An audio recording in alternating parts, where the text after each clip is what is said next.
Let's be honest, Vancouver, Washington has a lot going for it. It's clean, family-friendly, surrounded by natural beauty, and just a quick drive from Portland, Oregon. If you've been thinking about making a move to the Pacific Northwest, chances are this little city has popped up on your radar. And I get it. It looks like the perfect balance of affordability, lifestyle, and opportunity. But here's the thing. As much as I love this place and have built my entire real estate career around helping people relocate here, I also believe in being real with you, because Vancouver isn't for everyone. There are some things about living here that you may not love or even expect until you're actually in it. Hi friends, it's Jasmine, your local Vancouver, Washington Realtor extraordinaire, and today's video is your no fluff, no filter guide to what life here is actually like. We're going to talk about the parts of living in Vancouver that most people don't mention. The long, rainy winters, the slower pace, the rising cost of housing, the car dependency, and more. Because while Vancouver has a lot of perks, it also comes with trade-offs. And if you're not prepared for them, those little things can start to wear on you. Now, don't get me wrong, I'm not here to talk you out of moving here. I love this city and everything it's given me. But I've also helped people move here and then realize it wasn't quite what they expected. I want you to go into this move with your eyes wide open, because the truth is, every place has its quirks, and whether they're deal breakers or things to adapt to is totally up to you. So, if you're considering a move and want to know the real deal, not the polished version from a tourism site, but the day-to-day experience, this video is for you. By the end, you'll know if Vancouver, Washington is a dream come true or a better place to just visit. Let's get into it, starting with one of the biggest adjustments for people coming from sunnier places. Okay, let's talk about the elephant in the room, the weather. If you're moving here from somewhere like Hawaii, California, Arizona, or honestly, anywhere that sees a good amount of sunshine year-round, this might be the biggest shock to your system. Vancouver, Washington is in the heart of the Pacific Northwest, which means we get rain. A lot of it. Not dramatic thunderstorms or tropical downpours, but long stretches of mist, drizzle, and overcast skies that can last from October all the way through May. That's 7 to 8 months where blue skies are rare and sunshine is a luxury. Now, some people love it. It's cozy, it's peaceful, it's part of that Northwest vibe. But for others, it's tough. The lack of sunlight can really mess with your mood and energy levels. In fact, seasonal affective disorder, SAD, is a real concern here. A lot of locals take vitamin D supplements, invest in light therapy lamps, or make sure they plan winter getaways just to break up the gloom. And it's not just the mood, it's the lifestyle too. You'll need good waterproof gear. I'm talking about a real rain jacket, not just a cute umbrella. You'll learn to layer up because the temperatures might be in the 40s or 50s, but the dampness makes it feel a lot colder. And if you've got pets or kids,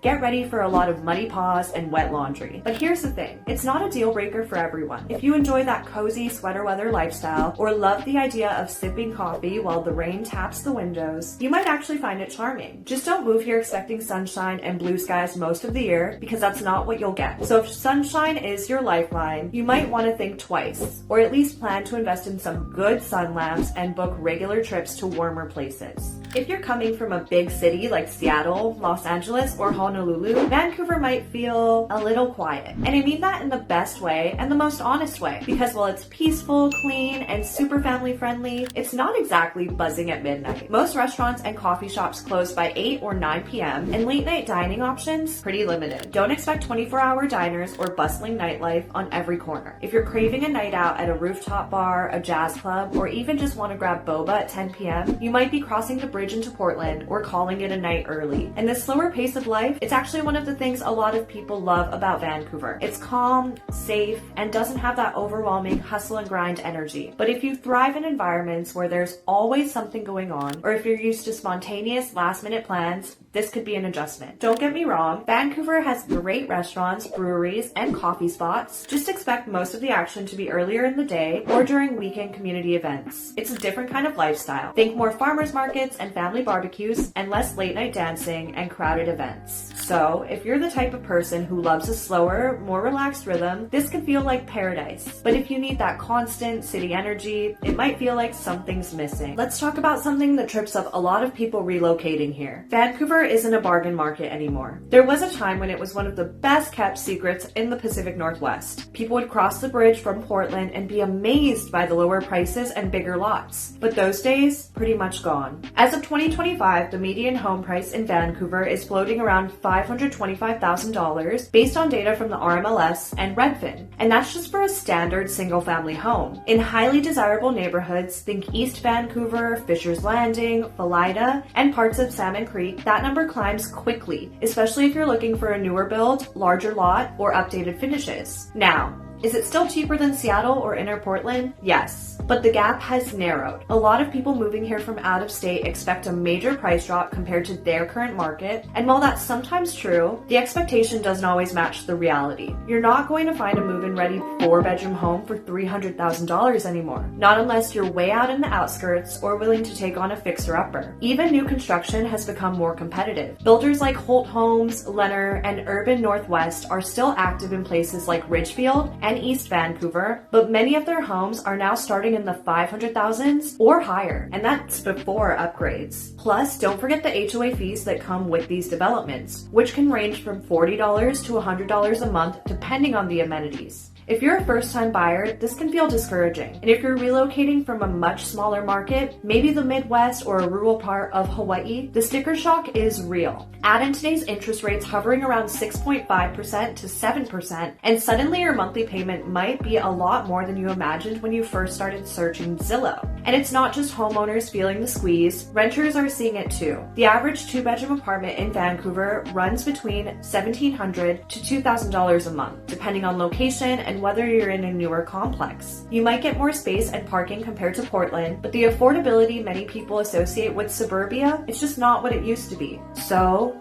here's the truth. Vancouver is no longer a budget destination. It's a desirable, fast-growing city with strong schools, great amenities, and tax benefits, but demand drives prices. If you're coming here expecting a screaming deal, you might feel a bit let down. But if you're looking for long-term stability, equity growth, and a community with serious staying power, this market still makes a lot of sense.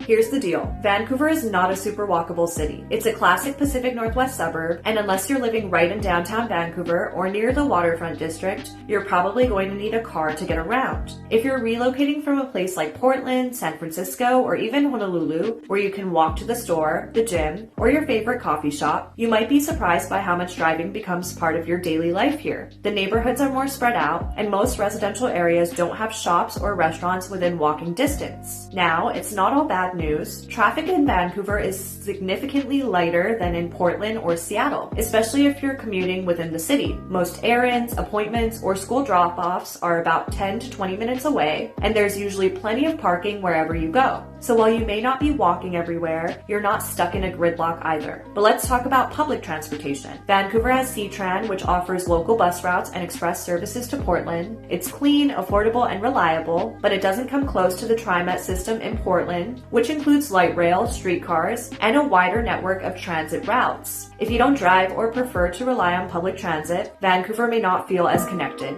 And rideshare? Well, Uber and Lyft are available here. You might experience longer wait times, especially in the suburbs or late at night. That quick 5-minute pickup you're used to in a major big city might become more like 15 or 20 minutes in parts of Vancouver. So if you're someone who values walkability, robust public transit, or car-free living, this could be a tough adjustment. The convenience of having your own vehicle is basically built into the lifestyle here, and for most people, owning a car isn't optional. That said, if you're okay with a more suburban setup, having a car means you can easily explore all the nearby gems. Ridgefield, Camas, the Gorge, the Columbia River, Mount St. Helens, and more. You get the trade-off of peace and space in exchange for a little more driving. Still with me? Great! Next up, let's talk about something that's not often discussed until you feel it: seasonal depression. Something people don't always expect when moving to the Pacific Northwest is the mental toll of our long gray winters.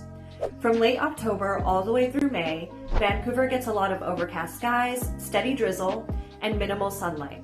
We're talking weeks, sometimes months without a clear sunny day. For some, it's cozy. For others, it's a serious mood killer. If you're coming from a sunnier place like California, Arizona, Texas, or Hawaii like I did, it can be a shock to the system. Your energy dips, motivation lags, and for some people, seasonal affective disorder, or SAD, becomes a real struggle. I know folks who didn't even realize how much the weather was affecting them until their second winter here. It really creeps in. But here's the good news. You can prepare for it. A lot of locals swear by light therapy lamps to mimic sunlight during the darkest months. Others make sure they stay active, eat well, and get outside even if it's raining. Vitamin D supplements are basically a way of life here, and honestly, they help. There's also something really beautiful about leaning into the coziness. People embrace hot drinks, candles, soft lighting, and indoor hobbies like reading, baking, or crafting. It's very high-key, that Scandinavian vibe of creating comfort when it's gloomy. That said, if you're someone who needs consistent sun to feel like yourself, you'll need to be intentional here. And if you've struggled with depression or low energy in the past, it's worth having a plan before your first full winter rolls around. Because while the summers and fall here are absolutely stunning, the winter is long. And being mentally prepared for that shift can make a huge difference in how much you enjoy Vancouver. If your perfect weekend includes live music, bar hopping, or hitting a 24-hour diner at 2 a.m., Vancouver might feel a little quiet. Here's the thing, Vancouver is built for early mornings and outdoor adventures, not late night excitement.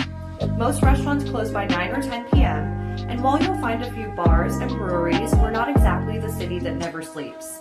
There are no nightclubs, no major concert venues, and the downtown scene is more small-town charming than urban buzz. But here's what Vancouver does offer. Peaceful mornings by the Columbia River, hiking trails 10 minutes from your house, farmers markets on the weekend, and coffee shops where people actually know your name. People here tend to wake up early, go hiking, and be in bed by 10. And honestly, a lot of the locals love it. If you're someone who craves nature, space, and a slower pace, Vancouver feels like a dream. There's kayaking, paddleboarding, forest trails, and parks around every corner. But if you're used to the constant hum of a big city, Vancouver will feel more like a retreat than a party. Now, to be fair, Portland is just 15 to 20 minutes away, and that's where you'll find nightlife, concerts, festivals, and a thriving art scene. So you can absolutely live in Vancouver and still dip into the city when you're craving action. But you'll have to plan for it. It's not right outside your front door. So if you're choosing between Vancouver and a more nightlife-focused city, ask yourself, do I want my downtime to feel relaxing or exciting? Because here in Vancouver, the stars are brighter, the nights are quieter, and the vibe is a little more campfire and wine than clubbing and cocktails. Up next, let's dive into something a lot of professionals think about before making a move: career growth and local job opportunities. Let's talk jobs and career growth because this one catches some people off guard when they move to Vancouver, expecting a booming local job market. Vancouver's economy is growing, no doubt. We've got strong sectors in healthcare, education, construction, and logistics. Peace Health, the Evergreen School District, and the Port of Vancouver are major employers, and we're seeing a steady influx of small businesses and remote workers setting up shop here. But if you work in tech, media, creative fields, or high-level corporate roles, Vancouver's local job market may feel a little limited. We're still very much in development when it comes to industries like software engineering, digital marketing, and large-scale finance. You won't find big company headquarters or sprawling tech campuses here. Those are across the river in Portland or even further out in Seattle. That's why a lot of professionals live in Vancouver for the lifestyle and tax benefits, but commute to Portland or work remotely. It's a smart move, and remote work has made it easier than ever. But if you're someone who thrives on in-person networking, creative collaboration, or startup culture, you might find Vancouver a little too quiet professionally. That said, there's a growing entrepreneurial spirit here. If you've ever dreamed of launching your own business, consulting, or freelancing, Vancouver's low taxes and supportive community could be the perfect launchpad. So the takeaway? If your field is already thriving here, amazing. But if you're in a niche industry or want major career acceleration, you may need to think creatively. It's not that Vancouver isn't growing, it's just not all the way there. Yet. Let's move on to a topic people rarely talk about, but always notice once they've moved in: property crime in certain areas. This one doesn't get brought up often in flashy neighborhood brochures, but it's something buyers, and especially those relocating, deserve to know. While Vancouver is generally considered safe, especially compared to larger cities, property crime can be a concern in specific pockets of the city. We're talking car break-ins, package thefts, and the occasional burglary, not violent crime, which remains relatively low here. But in areas closer to the city center or near certain commercial corridors, car prowls and porch piracy are annoyingly common. It's the kind of thing that won't ruin your experience living here, but it might mean investing in a security camera, a locking mailbox, or being extra cautious about leaving valuables in your car. Neighborhoods like downtown Vancouver and areas near 4th Plain Boulevard tend to report higher rates of petty theft. That doesn't mean they're unsafe to live in, it just means you'll want to be smart about security and know what to expect. Now, if you're coming from a larger city like Portland, San Francisco, or even Honolulu, this might not feel like a big deal. But for those relocating from quieter suburbs or rural areas, even small levels of crime can be jarring. The good news? Communities here are tight-knit. Neighborhood watch programs, community Facebook groups, and active local policing efforts help keep things in check. And many neighborhoods, especially in East Vancouver, Philida, and Salmon Creek, report very low property crime rates, so the issue really is location-specific. Bottom line, just like anywhere else, do your research.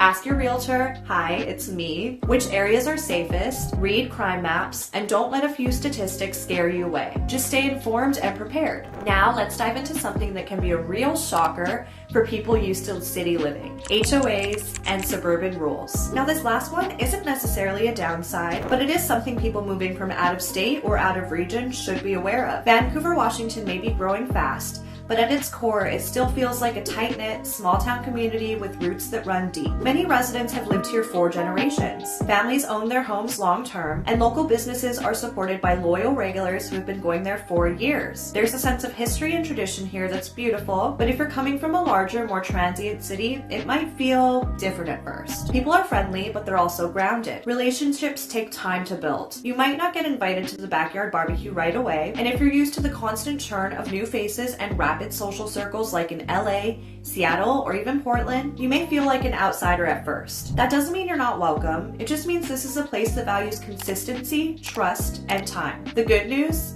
Once you're in, you're in. This community shows up for each other, supports local causes, and values connection in a way that can feel incredibly rare these days. But you've got to be ready to slow down, dig in, and invest in those relationships. If you're someone who moves every couple of years or craves anonymity, that small town heart might take some adjusting to. But if you're looking to plant roots and truly belong somewhere long term, Vancouver has that kind of loyalty and warmth that's hard to find elsewhere. If you're dreaming of new construction, pristine neighborhoods, or a tidy cul-de-sac with mountain views, Vancouver's suburban growth will probably check off a lot of your boxes.